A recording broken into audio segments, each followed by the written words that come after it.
بات کر رہے ہیں یار، بات یہ ہے کہ جو لوگ اول تو یہ ہے کہ پہلے تو آپ یہ آئیے کہ ابھی تو ایک دو اور آڈیو آنی ہے اور اس میں تو براہ راست وہی صاحب آ جائیں گے، دیکھیے گا اب ان کی آڈیو آئے گی جو تیار ہے، تقریباً کسی وقت بھی لیک ہو جائے گی۔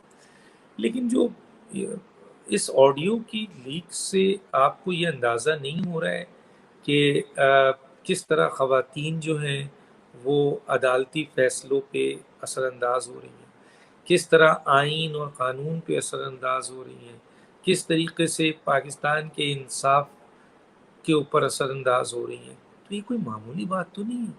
آپ میری بیوی کی آڈیو آئی یا میری خوش دامن کا آڈیو آئے یا میرے، اور اس میں گفتگو کیا ہو رہی ہے، میسیجز کی بات کی جا رہی ہے، واٹس ایپ کی بات کی جا رہی ہے، ماشاء اللہ نہیں لگ رہا ہے ہم نے یہ کہہ دیا، تو یہ وہ اور یہ دنیا میں چاروں طرف گھوم رہی ہے بات۔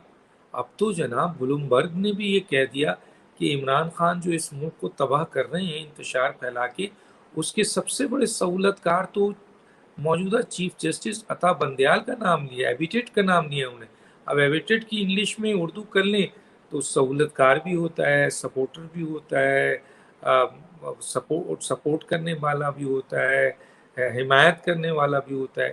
تو میں بول رہا ہوں دنیا کا، آپ بول رہے ہیں سوشل میڈیا بول رہی ہے صرف، یہ تو دنیا کا 3 بڑے اخبارات، 3 بڑے جریدے جناب، ٹائمز آپ کے میگزین، آپ کے اس کے بعد Wall Street Journal and then Bloomberg, اس نے تو باضابطہ کہا ہے کہ عمران خان ملک کو انتشار کی طرف لے جا رہے ہیں، بحران کی طرف لے جا رہے ہیں، اور اس کو مکمل سپورٹ ہے ملک کی سب سے بڑی عدالت کی سب سے بڑی جج چیف جسٹس عطا بندیال کا۔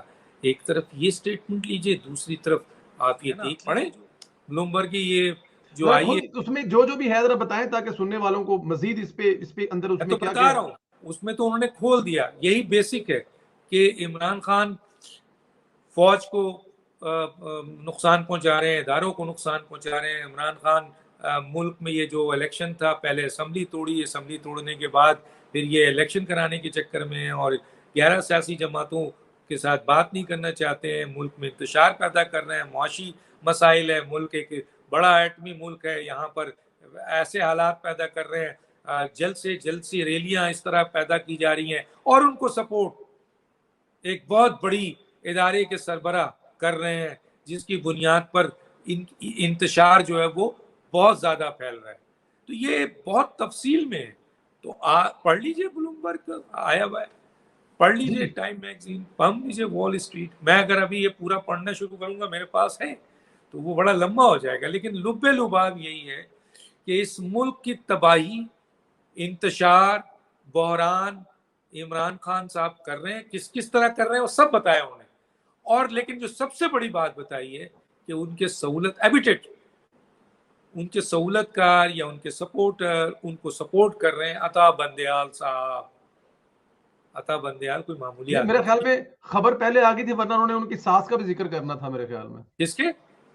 خبر پہلے آ گئی بلومبرگ کی، آڈیو بعد میں آئی، ورنہ ان کی ساس کا بھی ذکر کرنا تھا کہ نہیں تو یہ ساس بھی۔ لنک کر لینا، آپ لنک کر لینا، جی یہ تو اچھی بات ہوئی کہ یہ مہر لگ گئی۔ تو لنک کر لینا، خوش دامن صاحبہ اور پھر یہ بلومبرگ، تو یہ تو لنک کیجئے بھائی، بہت بڑی بات ہے، اس کو آپ معمولی سی بات نہ لیں کہ دنیا کا بہترین جریدہ، میں اس کی تھوڑا سا آپ کو اس پلیز کا سر وہ پلیز۔ پڑھ دیتا ہوں تاکہ آپ اس کو دیکھ لیں کہ کیا لکھا ہوا ہے۔ ایک منٹ میں آپ کو پڑھ کے سنا دیتا ہوں۔ Thank you sir.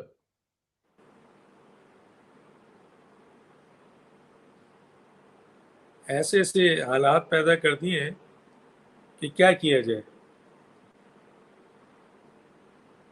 Imran Khan تیزی سے پاکستان کو بحران اور انتشار کی جانب دھکیل رہے ہیں، امریکی جریدہ بلومبرگ۔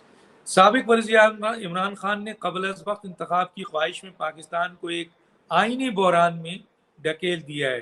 اس معاملے میں چیف جسٹس عطا بندیال، عمر عطا بندیال مرکزی کردار ادا کر چکے ہیں، جنہوں نے عمران خان کی جانب سے 2 صوبوں کی اسمبلیوں کو تحلیل کیے جانے کے بعد از خود نوٹس لے کر انتخابات کا حکم جاری کیا۔ اس کے بعد میں ایک خاص جملہ آپ کو بتاتا ہوں، بہت ڈیٹیل میں ہے لیکن میں آپ کو ایک خاص جملہ بتاتا ہوں جو بہت ہی امپورٹنٹ ہے. وہ یہ ہے کہ آئی کے Imran Khan seen as destabilizing force against Pakistan, abetted by Chief Justice Pakistan. Abetted. Chief justice Pakistan سہولت کار بنے مدد ان کی مدد سے. اور وہ جو انہوں نے ڈسٹیبلائزنگ فورس کی ہے تو اس کے بارے میں سارا ڈیٹیل ہے. اور یہ اب صرف ایک میڈیا میں انٹرنیشنل میڈیا اس کو فوکس کر رہا ہے, بتا رہا ہے کہ کیا ہو رہا ہے کیا ہو رہا ہے. تو اب چاچو اپنی حکومت بچائیں. یہاں پاکستان بچانے کی بات ہو رہی ہے, یہاں مارشاء اللہ لگانے کی بات ہو رہی ہے.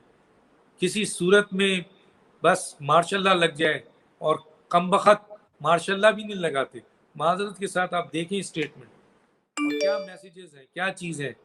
فوراً اگر ایک کردار والی ملک میں ہوتے تو اب تک استعفیٰ آ جاتا, لیکن یہاں تو سوال ہی. لیکن کیا اس کے بعد آپ ہاتھ پہ ہاتھ دھرے بیٹھے نہیں لگانے کا؟ انہوں نے ان کو نہیں کہا, گلا کیا ہے ان سے, اور ان کو کہا ہے جو جنرل عاصم منیر ہے جی وہ جو ہے ماشاء اللہ بھی نہیں لگاتے. اب دیکھ لیں آپ, ایک تو داماد کوٹ تھا ہمارے پاس پہلے ہوتے تھے, ایک عدلیہ اور عدالت عالیہ جی اور عدالت عظمیٰ.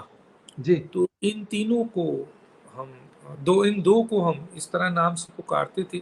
اور آج بھی عدالت کے لحاظ سے ہماری جو نگاہیں ہیں زبان پہ, ہمارے عدالت عالیہ عدالت عظمیٰ, اور یہ اس حد تک اہم ترین جگہ ہوتی ہے, کہ ہم یہ مقدس جگہ ہوتی ہے, لوگ اس کی عبادت کرتے ہیں کیونکہ یہ بہت اہم جگہ ہے.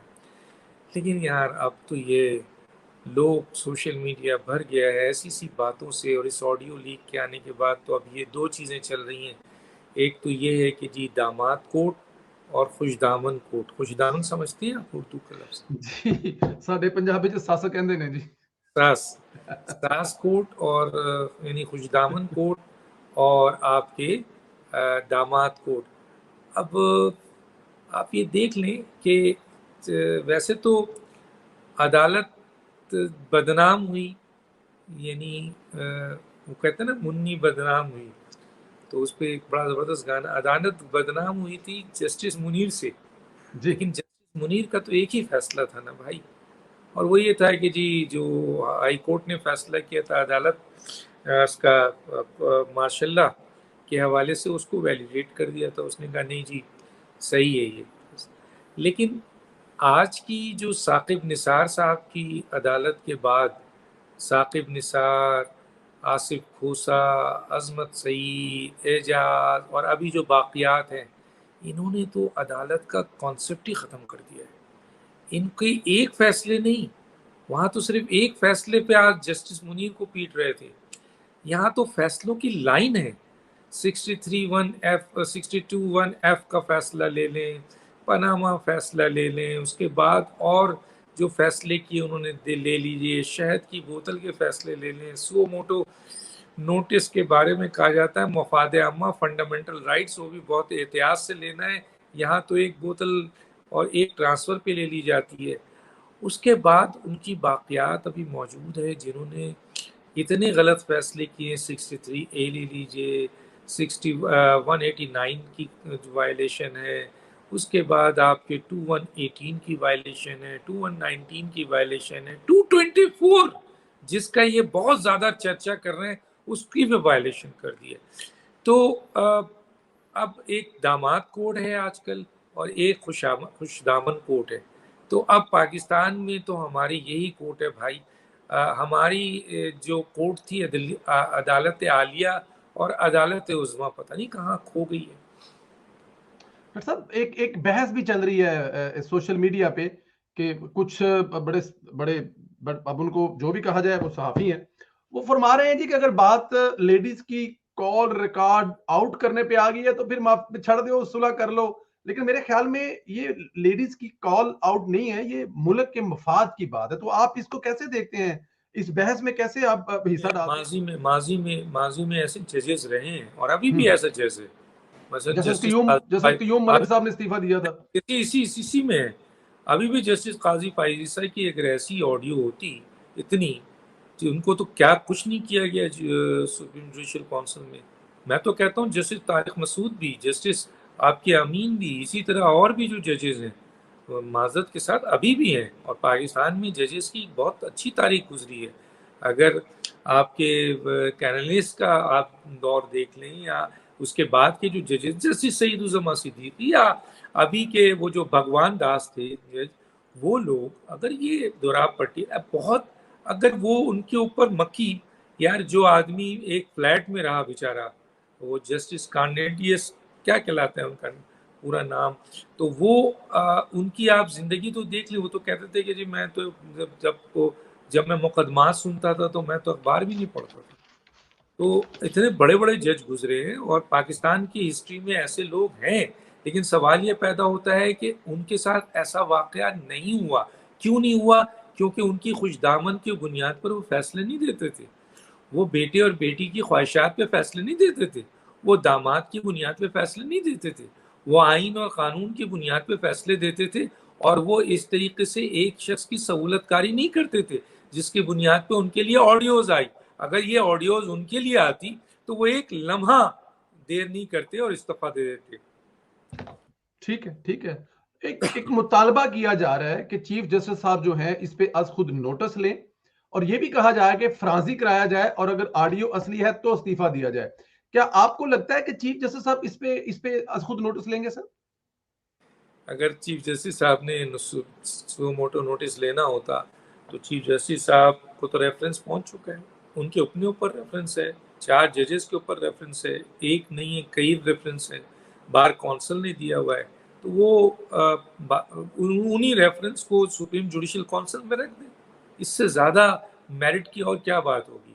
آپ اس اب ایک نئی آڈیو آئی ہے جس میں براہ راست ان کی انوالومنٹ ہے، ان کی خوش دامن صاحبہ اور یہ طارق رحیم. اس سے پہلے آپ کے طارق رحیم کی بیوی کے سے پہلے طارق رحیم خود اور ان سابق چیف جسٹس کے جو وہ ہیں کیا نام ہے پیر سائیں ثاقب نثار، ان کے ساتھ آڈیو. تو سوال یہ پیدا ہوتا ہے کہ وہ تو کبھی بھی نہیں کریں گے، اگر کرنا ہوتا تو بہت پہلے ہوتا. اب تو 2 ہی صرف چیز رہ جاتی ہے، یا تو 98 کا آرڈر جو 10 ججز کا تھا اس کے اوپر پی ایل ڈی 161 کے تحت جو بقیہ ججز ہیں، خاص طور پہ جو آپ کے 7 ججز ہیں وہاں پہ، اور کیونکہ 2 ججز کا یہ جو وزیر اعظم نے تحفہ دیا تھا کہ چیف جسٹس صاحب کو یہ لیجئے تحفہ، آئین کو توڑا، قانون کو توڑا اور مسکہ لگایا، اس مسکہ نے ان کی ایسی کی تیسی کر دی.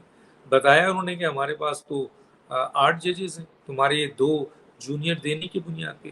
تو یہ تو وزیر اعظم کی اتنی بڑی ان کو تحفہ تھا، اور انہوں نے ٹھیک ٹھاک تھک رکھ کے ان کو مارا ہے. 8 ججز کا رکھ کے قانون کو اڑا دی، مثلا اس کو مار دیا. وہ انکانسٹیٹیوشنل ہے، کانسٹیٹیوشنل ابھی میں اس پہ نہیں جا رہا، لیکن انہوں نے ایک فیصلہ تو کیا نا. اب سوال یہ پیدا ہوتا ہے کہ 2 کے بعد ہے.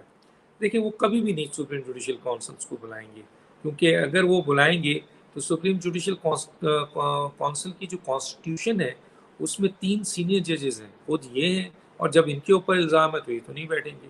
اس کا مطلب ہے قاضی فائز عیسیٰ لیڈ کریں گے، اس کے بعد جسٹس طارق مسعود ہے، اس کے بعد اعجاز الحسن ہے، اعجاز الحسن پہ بھی الزام ہے، وہ بھی نہیں بیٹھیں گے. اس کے بعد ظاہر ہے جسٹس امین ہے.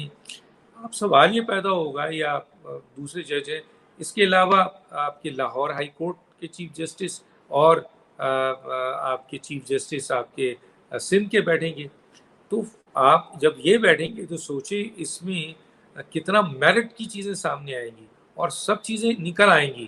اور یہ ساری چیزیں جب باہر آئیں گی تو اس میں تو پھر بہت بڑا نقصان ہوگا.